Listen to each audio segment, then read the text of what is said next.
Welcome to Unlock Your Wellbeing, the podcast that teaches you the simple keys to health and happiness so that you can grow as a human being into a well-being.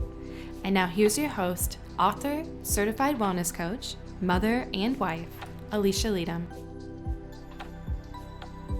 Hello, everyone. Welcome back to Unlock Your Wellbeing. I'm your host, Alisha Leytem, and today we have Dr. Stacey Francis with us. Stacey Francis has been treating patients using chiropractic, nutrition, and functional medicine in the Metro Detroit area for over 25 years. Her blend of advanced training and expertise allows her to help patients achieve optimal wellness through balancing the structural, biochemical, and psyche systems of the body. From neck pain to stomach pain, autoimmune disorders or allergies, tired and can't figure out why, Dr. Stacey is here for you. She received her doctorate from the National College of Chiropractic in Illinois and maintains an active membership with the Women's Chiropractors, the Michigan Association of Chiropractors, and the Macomb County Chiropractic Association. She is a public speaker and has enjoyed speaking for General Motors, Verizon Media, Oakland County, and numerous religious and health organizations. In addition, she is a published author of the #1 best-selling book, The Supercharged Method, Your Transformation from Fatigued to Energized, and has appeared multiple times on Fox 2 News and has taught anatomy and physiology at the Beaumont School of Yoga Therapy. She is clearly an expert in her field. She's an advocate for empowering and educating others in the brilliance of the human body. And that is exactly why we have her on the show today, because we want to be diving into all of her wisdom about how we can unlock this greatness that already resides in our body through all of her expertise and wisdom and knowledge. So thank you so much for being here, Dr. Stacey. My pleasure. Thank you so much for having me, Alisha. Yes, I'm so happy to have you on, and I really want to dive into all of the beautiful content in your book. But before we do that, I want to ask you the main question we love to ask all of our guests to kick off the show. And that is, how do you unlock your own well-being? Oh, so how I unlock my own well-being, I would have to say that it is the practice that I do every day and just being consistent, like working out in the morning. I do that so early because I do not want my brain to be involved. Like when you're on autopilot for your health and your wellness, it is so much better than bringing your brain into it when your primal brain is all about keeping you safe and doesn't want to rock the boat. So it's really happy with you staying in bed. If it thinks, oh, we're going to go work out, we might hurt ourselves. It might be too hard. I don't want to expend that much energy. But if we do it before our brain starts, then we can be consistent and we can get to our health goals. And so that's the #1 thing I teach people is do the hard things before your brain wakes up. I love that. That's so great to just do it before your brain can kick in and tell you all the reasons why you shouldn't, you're too tired, whatnot, and to keep you safe, like you just said. So what do you like to do for your own workouts? I'm curious. Oh, that's a great question. So I'm actually part of something called the Faster Way, which is like this this blooming industry of online workouts and meal programs where the workouts are off the charts. So the Monday and Tuesday is high intensity interval training, and it is different every Monday and every Tuesday. And the coaches are so funny and so fun, and they kick your ass. Sorry. And then you have weight training 3 days a week and recovery 2 days a week. And they're recorded and you can pick your favorites and save them. But it has a macro program for nutrition, but really this workout program is just the best thing I've ever found that I've been able to be consistent with, because every time it's new, they're always bringing humor to it, and they're bringing like you can do it, and cheerleading, and it's just super fun. That's awesome. So it's just a video that you don't have to think about what you're going to do. You just turn on and follow what it does. And it's not Exactly. Exactly. very Yeah. cool. I haven't It's heard like of. live. It's live. So it's not like they Oh, it's record it, but live. it's live. Yes. Oh, very cool. Okay, so there's other people doing it with you. Right.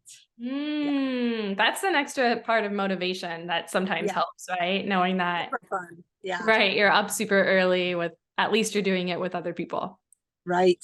Yeah. All right. Well, I love that. Can you tell us more about your book? Just tell us um, Uh, the main parts that are in it, the Supercharged Method. I love the name, by the way. But I Thank think you. our listeners will be super interested in knowing how you can turn from fatigue to energized with your method. So tell us about it. So my book is separated into different sections. So first of all, the people that pick up my book have been tired. They are tired. They have sought out solutions, and they either haven't gotten the solution, or they haven't gotten the answer to their problem, or they don't even know what the problem is. So some people know that they're hypothyroid, but they don't know what to do about it. But some people don't even know they're hypothyroid. And so my book does two things. One, you do not need to do any labs to read my book, but it does talk about the labs to do if you're tired. And we mostly cover thyroid, anemias, which is low B vitamins or low iron. It talks about blood sugar, which is a huge one, right? And it talks about inflammation. So we cover those four topics. And I tell you what labs that I use, why I use those labs, what, like the one lab of all those, but we dive deep. So you would think your doctor would do the blood work you need to identify, right? But if insurance doesn't cover it, it is not typically going to be done unless you've been to at least 10 different doctors, 2 psychotherapists, you've spent years looking, and then if you're lucky, a doctor will say, let's check this, right? And sometimes it's you're low thyroid, but 40% of the people low thyroid, it's from an autoimmune issue. And so just giving them thyroid is not enough. So they're still tired and they don't know why. Right. So in your book, are they able to then see what labs they can go to their doctor or wherever and say, test me on this, please? Yes, there's a list of labs. They can take it to their doctor and explain why and share the book with their doctor saying, this is why I want to do it. Or they can go on their own, and I give them resources of how to find those tests to do on their own. Wow. And that's just one section of the book. The other section of the book is how to balance your blood sugar, balance your thyroid, balance, remove anemias and decrease your inflammation, even if you don't even know you have what your labs show. So that is its own entity. And so it's just chock full of things. And the best part about my book is the font is really big. So it's super easy to read. That is a big selling point and It totally very is. helpful. Yep. So I'm interested if they get their lab results, are you in the book able to help them decipher what it means? Okay. So, right. So let's talk about that for a moment. When you get labs done, when you get blood work done and you get that sheet of paper, or you look on your portal and you'll see, it will say glucose, and then it will have a range, and it will say you are H or L, high or low, right? And it will give you the number that is high or low. Now you got to remember that range is really big. And if you're falling off the edges, then you're falling off probably into a pathology. Like you're already so far into dysfunction. Now, as a functional medicine practitioner, my range is really narrow. When we talk about ranges, we want you to be optimal, because between optimal and falling off the edges is where everyone has their symptoms and doesn't know why. Because your doctor is not going to treat you for anything here, because there's not a drug for that until you fall off the edges. And so which doctor actually sits you down and says, tell me what time you're eating what? And so that's how we go. My first visit's always, especially if it's nutrition, it is, tell me what time you woke up, what time you go to bed, how many hours of sleep do you get good sleep, What's the first thing you eat or drink in the morning? If it's coffee, tell me what you put in it, how many cups you have. What's the first thing you eat and what time? And then tell me what time is the next time. So if we're talking about blood sugar, I'm looking for, are you skipping meals? Mm. I'm looking for, are you having pastries and cereal for breakfast? Right? And then you're starving all the time, can't think, foggy headed, right? Okay. And so we look at both ends of the spectrum, but all this is happening between optimal and falling off the edges. So you're functionally high or functionally low, but you haven't fallen off the edges yet, but you have all these symptoms and you feel like crap, right? Right. So it's a way to prevent it from getting so bad that you have to potentially do something drastic about it. Exactly. Right. We don't want you to get to the point where you need a medication, where you need insulin, right? Mm-hmm. And so we balance our blood sugar. We eat regularly. We don't skip meals. Mm. Remember, skipping meals is a mess because you have this primal brain that started and it's all about survival. And then you have this frontal brain that makes all the good decisions. Like, I'm going to have broccoli for lunch today. That's all a frontal decision. But when you skip meals and your body is screaming for fuel, because remember, your brain uses a lot of it, then that primal brain will hijack your frontal brain and turn this off completely. And that broccoli went out the window. And that primal brain is going to reach for the quickest fuel it can, which is the donuts in the conference room. Mm. Right? Right. I love that those are the questions that you ask, because those are the questions that we would like our caretaker, our healthcare Yes. provider to ask. Right. You want to know these simple things about me, what I'm eating, how much, what I'm sleeping, what my stress levels are, like, you know, what I put in my coffee or what I don't, those, because they matter immensely, like you just said. Right. Absolutely. So powerful. So, tell us more about in the blood sugar, because when we skip meals, this impacts the blood sugar, which can impact your energy levels, right? And then in the book, you have a method, I do. 12 method. Can you tell us about it? So I'm going to give this away for you for free. You don't even have to buy the book. Okay. We Yeah, I we want have you the to buy book the in book. the links for everyone. So go I buy. do want you to buy the book because the book has so much more and it has details and recipes and meal plans and all the things. But I'm going to tell you the method right now. It's super simple, but not necessarily easy. Okay. So you're going to have 1 protein and 2 vegetables every 3 to 4 hours in a 12-hour time period. Simple, right? Now let's talk about why and what that is. So you're going to have a protein. Protein is so important for a few reasons. 1, your immune system is dependent on you eating protein. 2, your muscles need protein to be healthy. Also, your muscles need protein to recover. So if you're working out, you need protein to recover your muscles. Protein is the one thing that is very hard to, well, I'm sorry, not protein, muscles. You lose muscles after 40 and it's very hard to regain muscle, but you cannot regain muscle unless you're eating protein. So we always start with protein and usually you're not eating enough. So I'm going to say a minimum of 20 to 30 grams per meal if you're having 3 meals, and even 4 meals if you're working really hard and you're weightlifting, then you're going to need more protein because you're breaking down muscles to build muscles, right? The way we build muscles is we tear them apart and then they seal up and then there's more bulk, right? And so we want that because that's what's going to get us off the floor when we're old and decrepit. Okay. We want to be able to get up off the floor. So protein, 2 vegetables, different kinds of vegetables, different phytonutrients. This is where antioxidants, anti-cancer comes from. Decrease inflammation, right? So we want vegetables. We want a plant-based diet. When everyone's all about plant-based, it's like the biggest thing, right? But plant-based means you want to have enough nutrients, enough phytonutrients, enough fiber. This is where you're going to get it from. And I want 2 different kinds. So red peppers and asparagus, right? 2 of different kinds at every meal.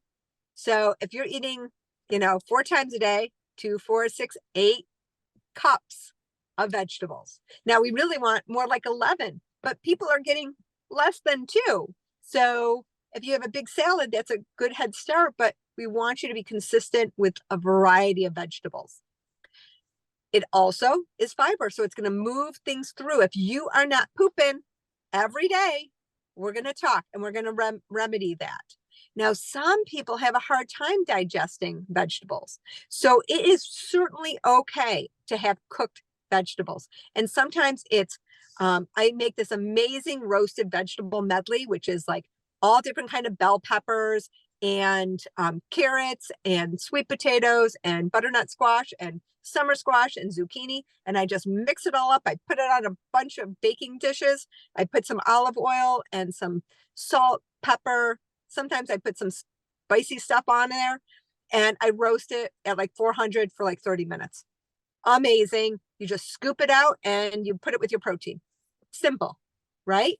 And so we make it really easy. You just meal prep and then you have it for the rest of the week. It's absolutely delicious. You'll look forward to it, and your body can digest that cooked vegetables a little easier, right? So don't give up the baby in the bathwater if you're like, oh, I feel so bloated from all this raw vegetables. And sometimes you need to add it slowly. So a protein, 2 vegetables.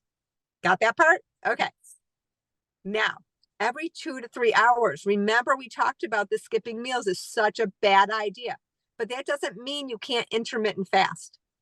You can start eating when you're hungry. You don't have to start eating at 6 o'clock in the morning when your eyes open. Start when your body starts feeling hungry. And then from that point on, eat every 3 to 4 hours before, and stop 3 hours before you go to sleep. So you can digest before you fall asleep. Okay. So if you're not hungry till 2 p.m. in the afternoon, there's a problem with that, unless you are up until 2 o'clock in the morning. So we have to work with that, but typically it makes sense. Most people get hungry between 10 and 12, perfectly reasonable. But some people want to eat at 8, perfectly reasonable. That's just fine. When you start eating every 3 to 4 hours in a 12-hour time period. We don't want you to skip meals. We want that primal brain to know it can rely on you for fuel. Because if it can't trust you, it's going to be constantly reaching for sugary things because it doesn't know when it's going to get fuel again, because then it just thinks there's a famine all the time. Right? Right. I love that. Right. And when you eat a protein and 2 vegetables every 3 to 4 hours, you are not hungry and starving. And so more likely we'll stay with this frontal brain and make good, healthy choices for yourself. Right? Mm-hmm. Right. And 12. I'm sorry, continue. So I was just going to put one last thing, that 12 hours, it's because you need 12 hours to digest. So in a 12-hour time period, we're having a protein and 2 vegetables every 3 to 4 hours in a 12-hour time period, because that other 12 hours is all about digestion. And after it digests, then it's going to scrounge, your immune system is going to scrounge around for cells that shouldn't be there, cancer cells and viruses and bacteria that shouldn't be there. So let it clean all that up, because it's not busy digesting food anymore. Right? That is new. I've never heard that before. That's amazing. Yeah. So it is so important, especially for women, menopausal women especially, to not fast for more than 16 hours. 12 to 16 is the most I'd like you to fast, because then we're getting into some hormonal changes and it can upset some hormones if you fast for too long. Now, it's okay to fast, like if you have a religious holiday or you're fasting for a day here and there, totally okay. But on a day-to-day basis, you'll see some people fasting for 18 hours. I do not recommend that for older women. Right. What are your favorite sources of protein? Oh, goodness. Okay. So I have my favorite sources, but they might not be your favorite sources. Okay. So if you are, let's just start if you're vegan. If you're vegan, it's really hard to find protein that is a complete protein and really supportive for you. So you do have things like tofu, but if you're looking at things like hummus, you're only getting like 3 grams. Yeah. Peanut butter is only like 6, and 1 egg is only 6. So we really want to combine different proteins, and you can do it if you're vegan, but I'm going to probably suggest more protein supplemental shakes in those cases, in addition to lentils and beans and rice and things like that. But if you are a pescatarian or an omnivore, it's actually much easier, because then we're having chicken and fish and eggs. But when we eat these foods, we really want to be cognizant that where our food came from and how it's been prepared, because this is when we talk about inflammation. If we're eating foods that are highly processed and has a lot of hormones and antibiotics in there, then we eat that and we become less antibiotic resistant. We get more resistant, antibiotic resistant. And so when we need an antibiotic, it's not as effective. And that's where MRSA comes in and all these horrible C. diff, and it becomes a problem. So we really want to avoid eating animals that have been shot up with a lot of antibiotics, which is a lot of big factory farms. So what you want to look for is grass-fed. If it's eggs, you want organic eggs, preferably from grass-fed chickens. You want wild-caught fish. You don't want things that is so commercialized that there's just a ton of antibiotics, a ton of hormones. You want to try to avoid that, right? So we just want to be very cognizant and know where our sources are. And there's lots of different brands that are smaller companies that really are very cognizant of that. Yeah, I'm really glad you mentioned that, because you said it a few moments ago, but the big thing now is plant-based, right? And eating like soy-based, whatever they're making. Yeah. Because they're demonizing meat, as in like it's all lumped into that's the bad thing. But I explain to people, as I think you just did, is it's not the meat itself, it's the quality of the meat, right? And so making sure that it's either conventional meat is not good for you, but great quality meat is really, really good for you. Yes. And so let's take it a step further and talk about how many ingredients should be on a list of something you eat. So 1, eggs has 1 ingredient. Beef has 1 ingredient, right? Fish has 1 ingredient. If you have edamame, if you get organic edamame, that's 1 ingredient. But even tofu, 1 ingredient. But if you're going to do a soy burger, that ingredient list is a mile long to make it taste like a burger. And if you're worried about the fat and the cholesterol, which you shouldn't be, but that's a whole different discussion, then you can use Piedmont beef, or you can use bison or venison, which is a lot less fat, a lot less cholesterol in the same kind of protein, right? We have lots of suggestions. Yes. I think it's such an important conversation. And so having those tips of what to look for on your package when you're buying your meat is really helpful. Like you said, the wild caught fish, the pasture raised eggs. What about chicken? That's a really big one. Where do you find yours, and what do you look for personally? Right. So, there's a range of how well you can go to Whole Foods and get, in the air chilled, pristine, super duper expensive, but very, very high quality chicken. You can know a farmer, which is probably the best thing you could do, because then you can actually have conversations and see how they're taking care of the chickens. And usually if it's a small farm, they take very good care of the chickens. The chicken gets to eat a lot of grass, a lot of bugs and things like that, which is good for chickens. Even though we don't like to eat bugs, it's good that they do. But if money's a problem, I would be just as happy if you just chose organic chicken. If you could just do organic chicken, grass-fed would be great. But if you could do organic chicken, you're closer to being healthy. We're decreasing some of the inflammation. And it depends on your ability to detoxify.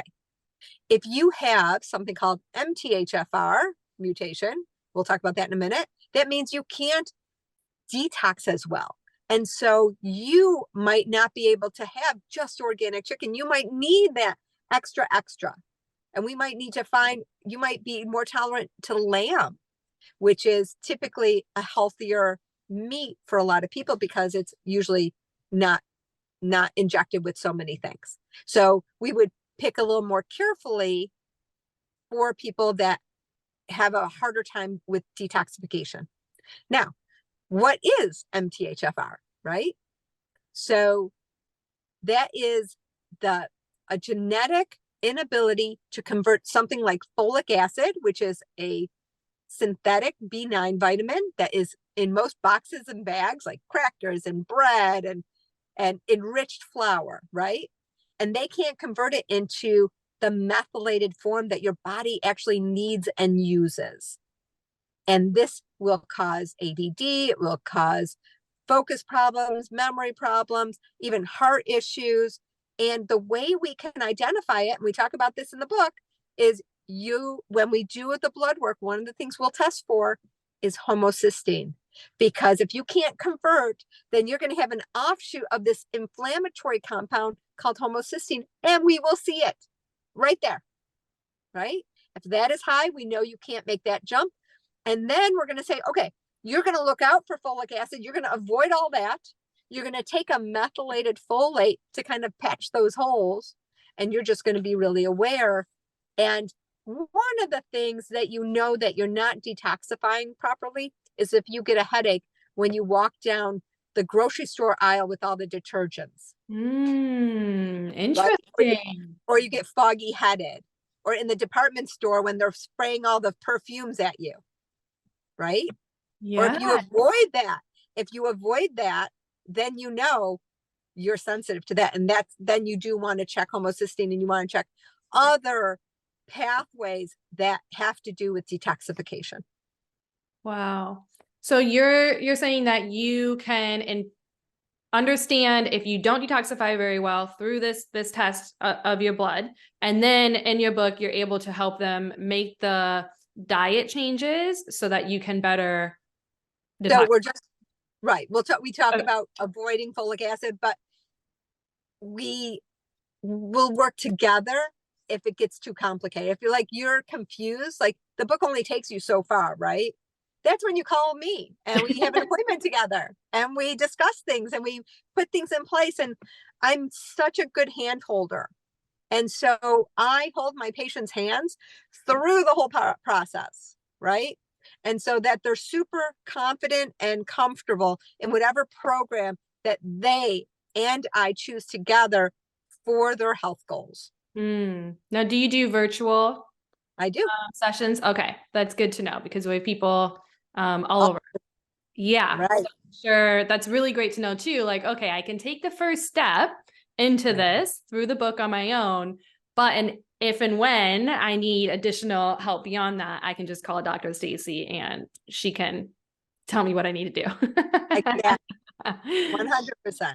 Awesome. So what would you say in general, for the general public, what are the main changes, dietary and lifestyle changes that they need to do to have more energy, clarity, and focus overall? Okay. Well, do you want the real answer or? Yes, I always want the real answer. Okay. Step away from the sugar. Really, sugar is, I know it gets a bad rap, but it gets a bad rap for a reason. It's very detrimental to not just our immune system because, okay, so many things to say about this. One, if you're eating sugar, your vitamin C does not have a place to land because sugar will land on the vitamin C receptor sites and you will not have that that is why the immune system goes down. And it's not, cold and flu season, like around December when you're eating all the you start with Halloween with all those sugars, and then you continue into Christmas or Hanukkah, or all the other holidays, and then New Year's. So you really don't stop the sugar until after New Year's, right? Mm-hmm. And then we're trying to clean up all that. But that's why people are getting so sick in that time period. It's because so much sugar is decreasing their immune system. And sugar can scratch up the inside of the blood vessels.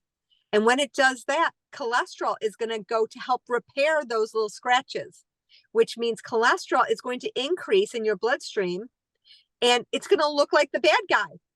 It's not the bad guy. Sugar's the bad guy. And so we really need to remove sugar. Now, I have a sweet tooth, and my patients have sweet tooths. It doesn't mean you have to step away from sweet. Baked apples are probably the best dessert I would suggest you eat, but have it with your meal.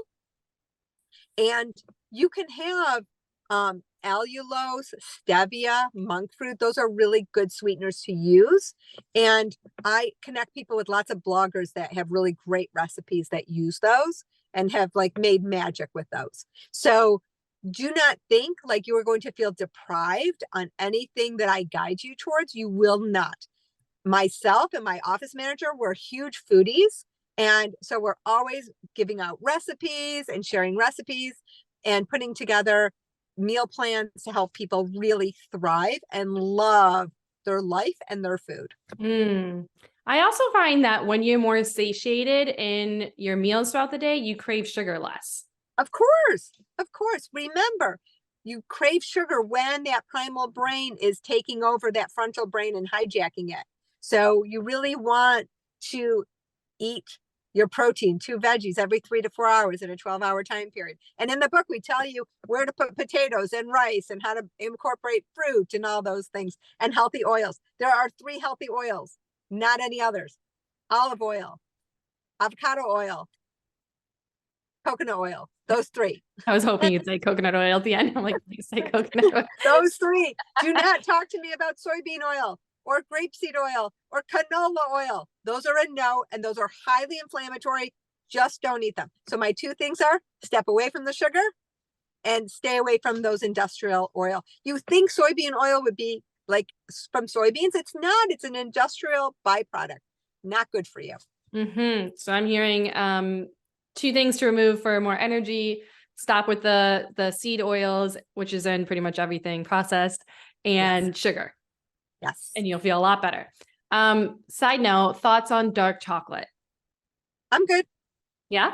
Yeah. So we can have a conversation. If we want to dig deep, we'd probably have a conversation about heavy metals. Yeah. Didn't that just come out in so many of the videos, even from Trader Joe's, the really good. Yes. And I'm a huge Trader Joe's fan. I am such a Trader Joe's fan. Yeah. But and so there is something. But what I'm going to tell you is we are back talking about your detoxification pathways. So the tests I do, and it's not included in the book, this is an extra test, is I actually do a heavy metal test on people. And we look and to see, because heavy metals have a lot to do with a lot of things and a lot of dysfunction in the body, but that's far beyond what the book can hold. And so the book is the most common things that people have problems with. And if you do that, you will feel at least 80% better. But if you need that last little bit, that's when we look at heavy metals. We look at toxins. We look at oxalates. We look at nitrates. We look at phytates. We look at all those things, lectins. How are you able to, what can you break down? What can you not? And we personalize it for you. We specialize it, right? Specific Wellness is the name of my company, because we are so specific for you, not a cutter thing. I love that. Do you find that people in general, if they have really strong digestion, they're pooping regularly every day, if that shows that you are able to detoxify, or do you need to take a test to really find out? So that is a good start, because if you're not pooping every day, then that stool that sits in your colon, your body is reabsorbing those toxins, and it has to go through your liver and your kidneys again. And you don't want that because sometimes it just gets stored along the way. And we don't want to store toxins in our body. And by the way, our bodies are brilliant and it will store toxins in fat. And then that fat, the body will not want to break down that fat because it doesn't want to release that toxin again because it doesn't want to be exposed again. It puts it safely in this fat and keeps it there. So sometimes when people lose a lot of weight really quickly, like I have a problem with Ozempic and Wegovy and even Optavia, I have a problem with those quick, not so healthy weight loss programs that lose weight really quick because you're opening up and there's a rush of toxins that they have to deal with again. And so I'd rather have controlled lose weight in a healthy way at the rate your liver can handle it.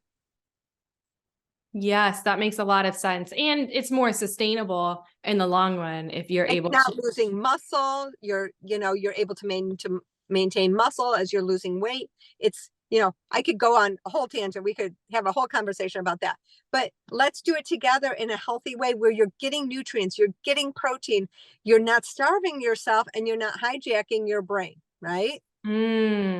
Yes. And adrenal glands. We haven't even talked about adrenal function and what it does to that, right? I would love for you, last topic before we close this, and this could open a whole can of worms. But can you talk about the adrenal gland and the connection with the burnout rate that we're experiencing right now? Like a lot of our listeners are professionals and they tend to work to burn the midnight oil, right? And a lot of people are burning out. Yes, 100%.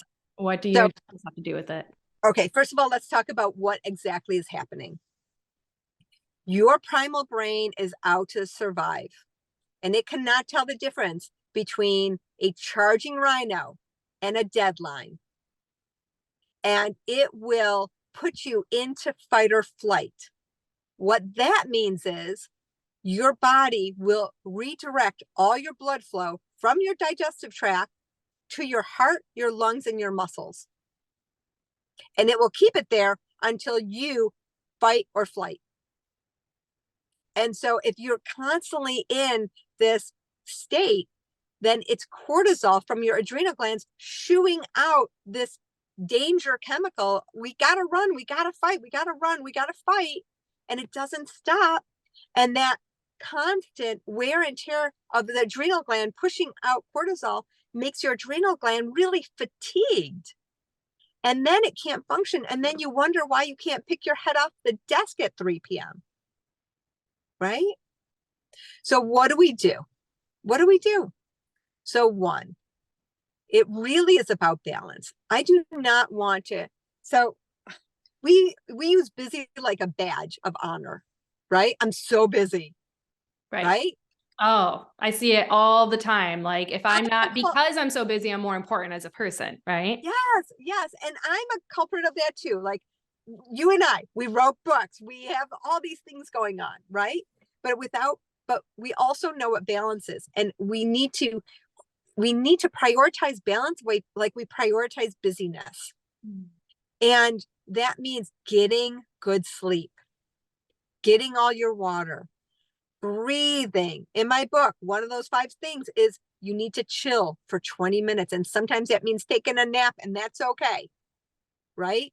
You need to start listening to what your body needs. And if you feel like your brain is a hamster on a wheel, that's when you need to stop right there, close your eyes, do some deep breathing, meditate if you know how, and get yourself out of that sympathetic state and get into parasympathetic. Get out of fight or flight and get back to rest and digest. Why do we get ulcers when we're stressed out? Because all that blood flow is borrowed from our GI system, and our GI system is not working well right now. It is not producing stomach acid. When you don't produce enough stomach acid, the valves don't close above and below your stomach. If it stays open, that stomach acid that's left will splash around to try to digest your food, get up into your esophagus and cause heartburn, indigestion, and it will wear away and cause an ulcer. Okay. We need to calm ourselves down. We need to get balance back. We need to breathe. Yes, amen. I love that. It's just so important. I think, one thing that we talk about all the time on the show is people learning how to actively relax and actively rest. And this is a skill I find that we have to learn and then practice it and do it. And the more you do, then the quicker you're able to, get into rest and digest. Like it becomes a practice. And when you first start doing it, it feels like you're doing it wrong or it's taking forever. And it was a waste of time because the whole time you're still thinking about, that meeting that just happened. But each and every time you do it, you're getting better and better at getting, into your parasympathetic. And can I say one more thing about this? Yes. So let's talk about high intensity exercise, like aerobic exercise. People that go on the treadmill or their Peloton and they think they're decreasing their stress by going a mile a minute on their Peloton. That's not how you decrease stress. Right? I've heard it can cause more stress. Yes. Yes. I'm so glad you said that, because there's that fine line of like, well, working out and exercise is a stress reliever for me, right? But if I'm already super stressed and then I'm putting my body through a very highly stressful exercise regimen, then that's actually not helping. It's actually counterproductive. Yes. So in those cases, what kind of exercise would you recommend for people? Restorative exercise. For those people, Pilates would be good. Yoga would be good. Walking would be good. Dancing would be good. Depends on the dance, but right? Yeah. And we just want to move our bodies without stressing out our bodies. Right? Yes. Yes. Oh, I'm loving this conversation. I feel like I could keep asking you a lot of other things, but this has been so great and so helpful. Thank you for giving us your 12 method for free. Although I do encourage everyone to go check out the book because it sounds like they can really dive deeper into their own specific areas that through their blood test, they can find out what is really causing this fatigue within themselves, and they can have solutions already in the book. But if they need even more help, then they can reach out to you. Just reach out. Absolutely. Amazing. Is there anything else you would like to let our listeners know? The way to find me is through specificwellness.com. And that is our website. And you can either make an appointment, you can find me, or you can ask a question, you can call our front office staff and you can, leave any question and I'll respond to it. And you can always find my book, The Supercharged Method, Your Transformation from Fatigue to Energized, on Amazon. And we have lots of programs. So if you need something to support yourself, come on aboard and we'd love to have you. Amazing. And those programs they can purchase online, or are they like one-on-one sessions through like? So right now we have something called the 6-month journey, which is getting people to their goals within 6 months. We're a lot of hand holding, a lot of small groups. And if they're interested in that, we can have a conversation about that. Okay. Well, I'm so grateful that you're doing this work. I think it's just so very needed for the time that we are living in. So thank you for having me. Your wisdom. Yeah. And for being on the show with us today. All of the links that Dr. Stacey mentioned we'll have in the show notes, including the link to her book, her website, and the way that you can contact her and learn more from her. So thank you so much for being here. Thank you. Have a wonderful day. You too.